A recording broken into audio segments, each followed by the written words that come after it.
Seja bem-vindo ao Decisão Nacional. Está aberta a campanha para as eleições presidenciais de 24 de janeiro de 2016. E isso leva-nos a perguntar se o processo para a votação dos portugueses residentes no estrangeiro está pronto. Tal como tínhamos prometido, voltamos hoje ao tema das eleições presidenciais para tentar perceber se há condições para os imigrantes votarem, permitindo que o novo Presidente da República eleito seja efetivamente o Presidente de todos os portugueses.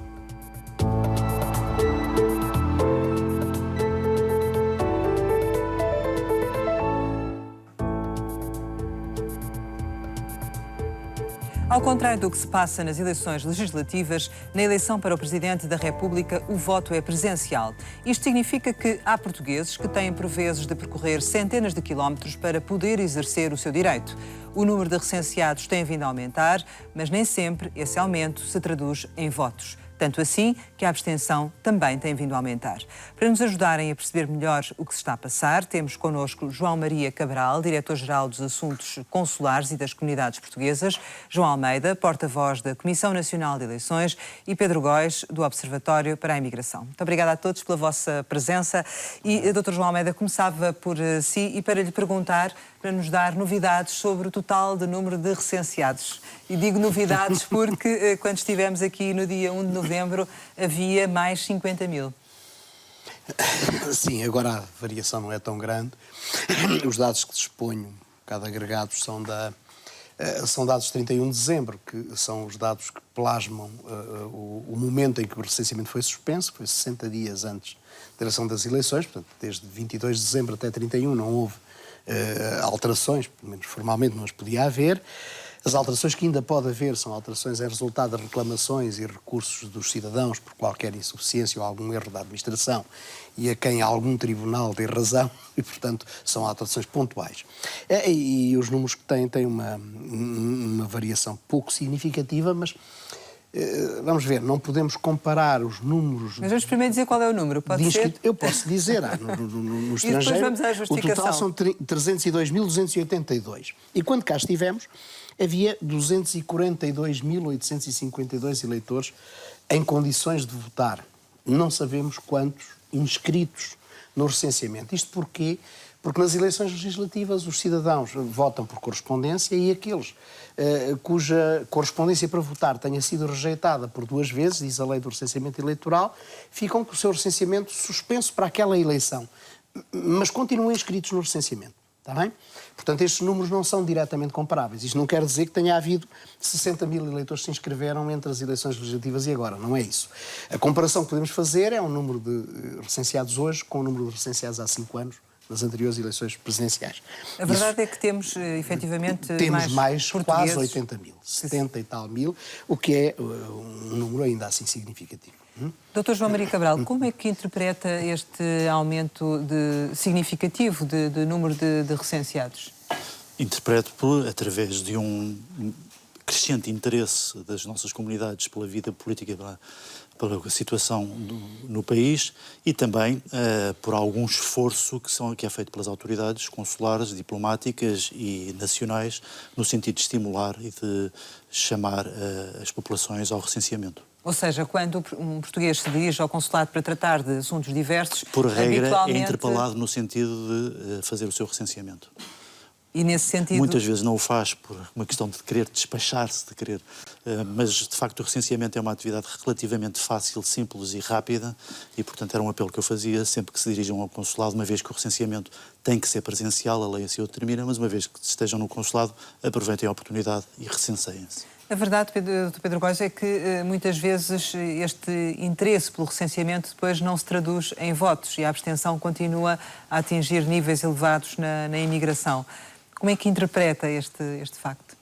Bem, desde logo, os portugueses que imigram são iguais aos portugueses de cá e, portanto, há sempre uma abstenção que é grande e que tem sido crescente e que tem muito a ver com um certo afastamento da política por parte dos portugueses.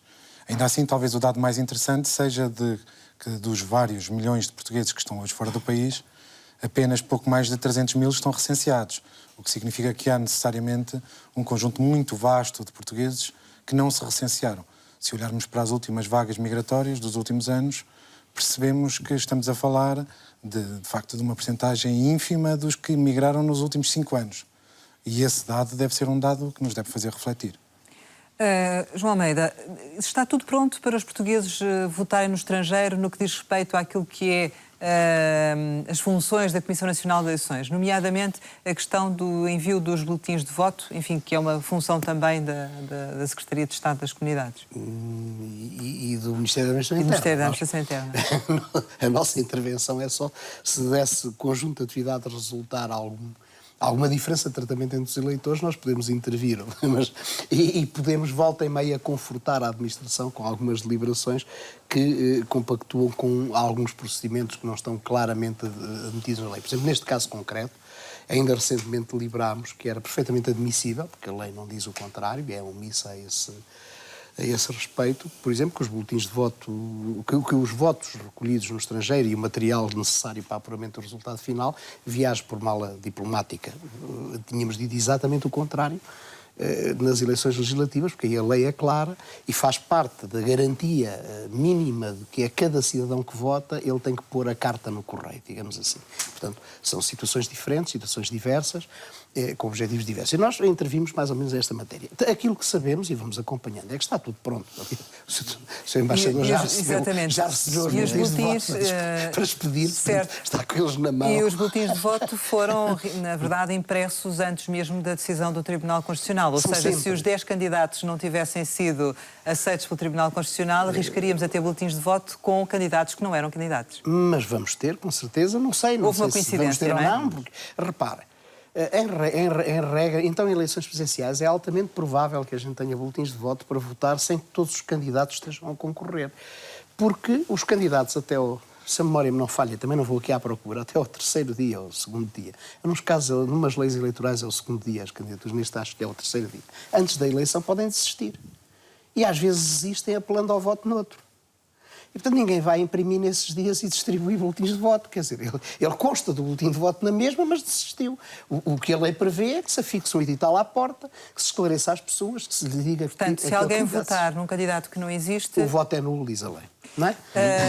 João Maria Cabral, está realmente tudo pronto e os boletins foram enviados para a tempo e horas as pessoas poderem votar? A imprensa nacional entregou os primeiros boletins no Ministério dos Negócios Estrangeiros no dia 31 de dezembro, portanto, quinta-feira passada, e entre quinta-feira passada e o dia de hoje, o Ministério dos Negócios Estrangeiros distribuiu pelo mundo inteiro qualquer coisa como 740 mil boletins, o que é um esforço logístico razoável, porque envolve malas diplomáticas expedidas, algumas delas com muito, muito peso, expedidas para todo o mundo. Mas está tudo em curso e queremos que tudo chegará em tempo, salvo alguma catástrofe meteorológica ou problemas de comunicações e de transportes, tudo chegará a tempo para que as eleições se realizem na melhor das formas. As eleições vão decorrer nos postos consulares e também nos sítios onde há consulados honorários, é isso? Nem todos.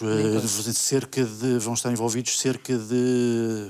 em números redondos, cerca de 114 postos da rede consular e vão ser constituídas cerca de 150 mesas. Portanto, para além dos postos consulares, há alguns consulados honorários com funções, com competências nesta área, vão estar também com mesas a funcionar. Não haverá, no entanto, conforme prevê a lei, novas mesas de voto fora dos locais que estão nos consulados. A lei prevê, de facto, essa possibilidade. Não sei se ela alguma vez foi utilizada, confesso que a minha experiência pessoal não vai tão atrás, mas, de facto, é um processo complicado, um processo formalmente complicado, e mais uma vez não foi utilizado e não temos nenhum caso desse tipo. Temos, como digo, 155 mesas a funcionar em locais muito diversos, mas todos em locais com oficiais ou com cunho oficial, se é o caso dos consulados honorários. Onde é que efetivamente há uma menor cobertura e que antevê que haja mais dificuldade em que os portugueses possam votar porque têm que percorrer muitos quilómetros? Basicamente na Ásia, com exceção de Macau e Dili, e também em partes importantes de África. no fundo, que equivale à cobertura da rede consular e diplomática portuguesa, que acompanha um pouco também a maior concentração de comunidades. Portanto, onde há grandes comunidades não há problemas desse tipo. Onde as comunidades têm menor expressão, como em alguns países asiáticos e alguns países africanos, de facto há maiores dificuldades. Este é também um problema que leva à abstenção, portanto, esta dificuldade das pessoas encontrarem um local para votar, sobretudo em países de grande dimensão. Sim, de facto este problema, e a legislação em vigor é cumprida, não tenho dúvidas disso, mas este problema o que nos mostra é que temos que fazer avançar a legislação, ir à procura de outras soluções para que o voto possa ser exercido individualmente onde quer que as pessoas estejam. E no século XXI essas soluções são já usadas por outros países e podemos também aí aprender alguma coisa e, portanto, avançar para a decisão de desmontar um pouco esta estrutura que em muitos casos é disfuncional e muito custosa e avançar para uma outra possibilidade, que é, neste caso, a do voto eletrónico. Temos tempo para o fazer entre eleições e, portanto, é talvez a melhor altura de fazermos avançar este processo. Temos também connosco alguém que provavelmente partilha dessa sua opinião, Pedro Rupio. Ele é conselheiro das comunidades portuguesas na Bélgica e fez parte da comissão que iniciou a petição para alterar o processo eleitoral. É um dos responsáveis pela petição Também Somos Portugueses. Obrigada por estar aqui connosco. A vossa petição, no fundo, pretende, por um lado, que o recenseamento seja possível através da internet e que a eleição se possa realizar por voto eletrónico. Do vosso ponto de vista, isto é possível? Sim, muito boa noite a todos.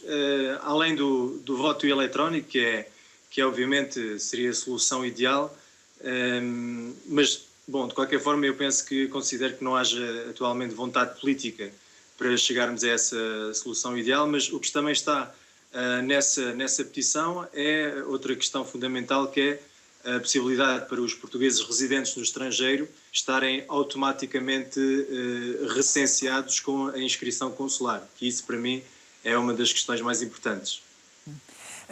Quantas assinaturas é que já tem a vossa petição? Não faço ideia, acho que atualmente estamos perto das 1000 assinaturas. E a intenção é fazê-la chegar à Assembleia da República? Sim, ainda é um pouco cedo. Por exemplo, o Conselho das Comunidades Portuguesas ainda não tem uma data marcada para o seu plenário e acho que o plenário do Conselho das Comunidades Portuguesas será muito importante para dar uma maior divulgação a essa petição e também para o Conselho poder coordenar-se e pôr em prática um plano de ação.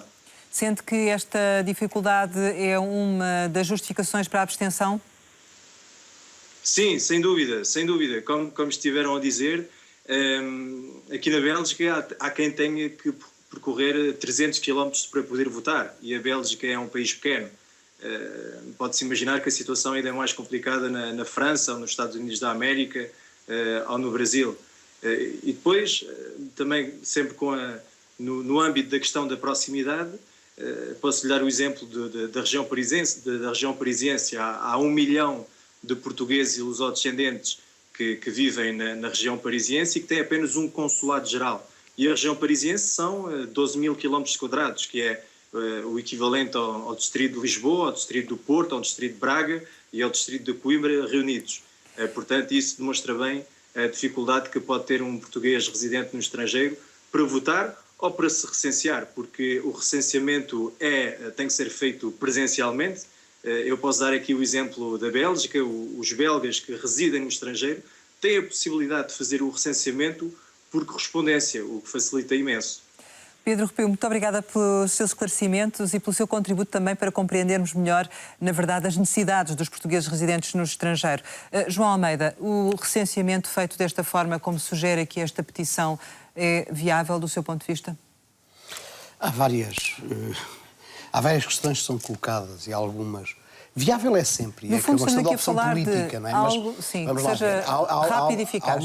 Há uma coisa que é possível, creio que sem grandes discussões de princípio, encarar, que é a da possibilidade da transferência do recenseamento ser passível dos mesmos mecanismos de alteração automática que tem em território nacional. Portanto, se eu me desloco do território nacional e tiro um documento de identificação dizendo que moro na rua qualquer coisa em Paris ou na região de Paris, eu automaticamente estou recenseado lá. Isto levanta essencialmente um problema, e o problema é, em alguns países onde há, particularmente no Brasil, que é o caso típico, onde há a possibilidade dos portugueses exercerem plenos direitos de cidadania, por contrapartida não podem exercer esses direitos de cidadania em Portugal e, portanto, sabendo-se essa situação, eles perdem a dupla nacionalidade, perdem os direitos políticos no Brasil e podem não estar interessados nisso. Estamos a forçá-los a uma opção, ou melhor, forçá-los a uma situação pela qual não optam, não é? Isso era resolúvel também. Outra questão é eu ir à internet e inscrever-me ou mandar uma carta. Isso é outro tipo de problemas. E acha que isso ouça, isso tem a ver com o grau de fidedignidade que pretende para o recenseamento eleitoral. Mas vale a pena, pelo menos, estudar as realidades que existem. Qualquer, eu mando, posso ser eu e mando em seu nome, está bem? Como sabe, não é? Portanto, depende se quer que a coisa seja exata, não é? Não será bem assim. Mas se acha que pode ser mais ou menos, portanto, essas são decisões políticas. João Maria Cabral, é possível, há vontade política para se avançar, nomeadamente em alterar o recenseamento eleitoral? Não tenho uma forma de o dizer, não sou político, sou um funcionário público, servidor do Estado. Mas está mais perto de quem decide. Sim, mas... evidentemente, mas também neste momento houve alterações que também ainda não houve tempo suficiente para auscultar esse tipo de sentimentos. É evidente que se me pergunta a minha opinião, como diretor-geral, tudo o que possa melhorar o serviço das comunidades e tudo o que possa aliviar a carga de trabalho dos consulados, por mim, é obviamente bem-vinda. É evidente que há muitas questões, designadamente de segurança, que têm que ser devidamente ponderadas e porque há implicações muito maiores do que aquelas que se podem pensar à primeira vista. Mas o estudo é sempre possível de ser feito e soluções pragmáticas naturalmente podem ser pelo menos certamente analisar, encontradas. não é? Outras realidades onde isso já acontece, como nos referia aqui também este Conselheiro das Comunidades. Relativamente ao voto eletrónico nas eleições presidenciais e legislativas, avançaremos para aí do seu ponto de vista ou ainda é prematuro? Não me atrevo a pronunciar sobre isso. Isso também facilitava a vida dos consulados. Com toda a certeza, mas não me atrevo a pronunciar sobre isso porque não sou especialista informático e não tenho poder decisório político também. Portanto, não faço esse tipo de previsões. Mas vale a pena estudar, com certeza. Pedro Góes, já o defendeu aqui o voto eletrónico, mas já percebemos que, enfim, a decisão é política e não temos neste momento aqui nenhum político que nos dê essa garantia. Mas, na verdade, se calhar não é assim tão complicado quanto isso, analisando outras realidades. Não, complicado será e, tecnicamente, temos que estudar uma solução quase perfeita, já que a perfeição poderá não ser atingível. A questão é que, no momento em que as sociedades se tornaram móveis e globais, Portugal está, como disse o Presidente da República, onde estão os portugueses. E os portugueses estão hoje um pouco por todo o mundo. E não estão necessariamente ao lado do consulado. Podem estar, de facto, mais afastados e, portanto, temos que estudar essa possibilidade. Para além disso, hoje as pessoas movem-se muito mais. Elas não se movem de Leiria para Paris. Elas movem-se de Leiria para Paris e no ano a seguir para Lyon e no outro ano para Berlim. E, portanto, esta mobilidade fará parte das suas vidas. E temos que considerar no nosso futuro soluções que permitam abarcar esta mobilidade que os portugueses hoje têm e que, com sinceridade, não esperamos que diminua nos próximos anos. As sociedades são hoje globalmente móveis e os portugueses são um bom exemplo da globalização e das migrações. Junta-se agora também a esta edição do Decisão Nacional Paulo Marques. Ele é conselheiro territorial da metrópole da Grande Paris, é presidente da Associação de Autarcas. Paulo Marques, muito obrigada por estar aqui connosco. Enquanto conselheiro das comunidades, integrou a Comissão de Participação Cívica. Do seu ponto de vista, o voto eletrónico, até pelos estudos que fizeram na altura, é possível, é desejável? Então, antes de mais, agradecer o convite que fizeram e e a colaboração que tentarei dar. Obviamente que quando de 2008 a 2015, quando fizemos os vários encontros, nomeadamente com o Dr. João Almeida, com a Comissão Nacional de Eleições, houve essas várias análises. Houve um teste que foi feito em 2005. Este teste permitiu de ter já uma posição sobre o voto eletrónico. Achamos que, efetivamente, num mundo globalizado, vamos ter que ter essa possibilidade de ir a cada casa de cada cidadão eleitor com essa possibilidade de votação via internet. Sabendo que, no exemplo da França, para 1.078.000 de franceses eleitores residentes no exterior do país, de França, eles puderam votar por internet. Sucedeu relativamente bem. Há sempre algumas posições que podemos ver sobre a viabilidade do processo eleitoral, mas todo o processo eleitoral não é a 100%, mas parece-nos evidente que temos que pôr essa proposta em cima da mesa. Relativamente a estas eleições presidenciais, aí na região de Paris está tudo pronto para a votação dos portugueses? Que conhecimento é que tem da realidade? Ainda há pouco da Bélgica nos vinha a informação de que os locais disponíveis para votar são poucos e que obrigam realmente os portugueses a fazerem vários quilómetros. Sim, mas isso efetivamente são as problemáticas que há já há muitos anos. Quando eu fui candidato a conselheiro das comunidades, eu propus também de ter uma mesa deslocalizada. Mas para isso é preciso um processo, é preciso ter pessoal, é preciso que França tenha essa possibilidade de integrar nos seus locais administrativos a possibilidade de votar. Efetivamente, há muitos locais longínquos, mas estamos a falar de França, estamos a falar de Bélgica, estamos a falar da Europa. Nesta Europa muito próxima de Portugal, até não estamos muito mal, porque efetivamente há alguns quilómetros a fazer, efetivamente. No entanto, no resto do mundo é abismal o processo eleitoral, como é que a população eleitora pode se deslocar aos consulados. Agora, ainda bem que só são 2 dias, mas eram 3 dias há muito pouco tempo. Obrigada, Paulo Marques, por ter estado aqui connosco. Perguntava-lhe, efetivamente, considerando aquilo que acabamos de ouvir, que é esta realidade que nos transcende para além da Europa, é difícil muitas vezes dizer-se que esta é uma eleição de um Presidente da República de todos os portugueses. Pois, a questão é que a eleição presidencial é uma eleição única, porque o círculo é apenas um. Tem a sede em Lisboa, mas é onde estiverem os eleitores.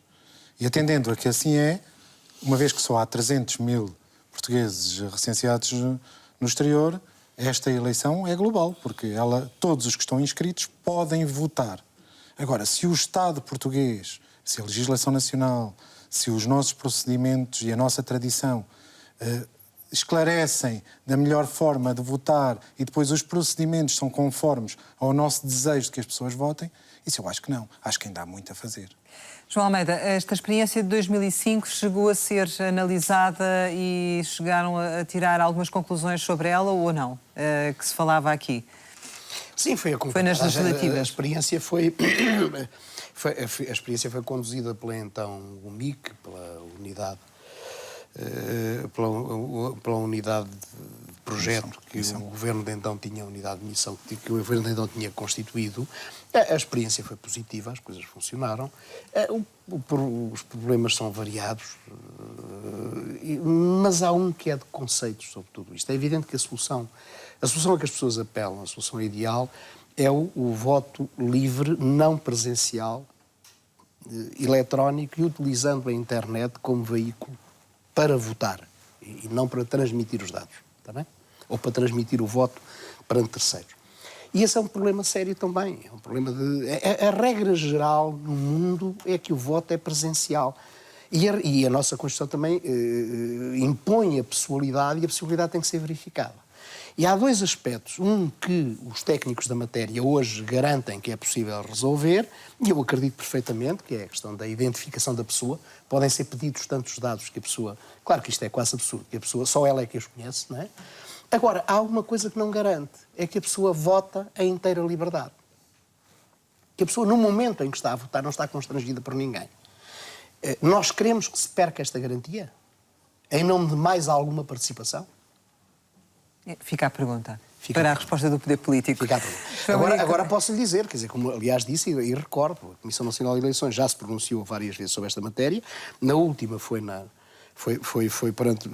a propósito de um projeto de lei que pretendia encurtar os prazos para as eleições legislativas anteriores e sustentou que era razoável que houvesse voto eletrónico e pela internet para as eleições legislativas, tanto mais que o voto já é hoje por correspondência e, portanto, a utilização da internet não iria introduzir novos fatores de desconfiança. Mas não no Presidente da República. Aí o problema já é mais complicado. Qual é a diferença? Não, é que no Presidente da República não é por acaso, vamos lá ver, não é por acaso que ninguém vota por correspondência.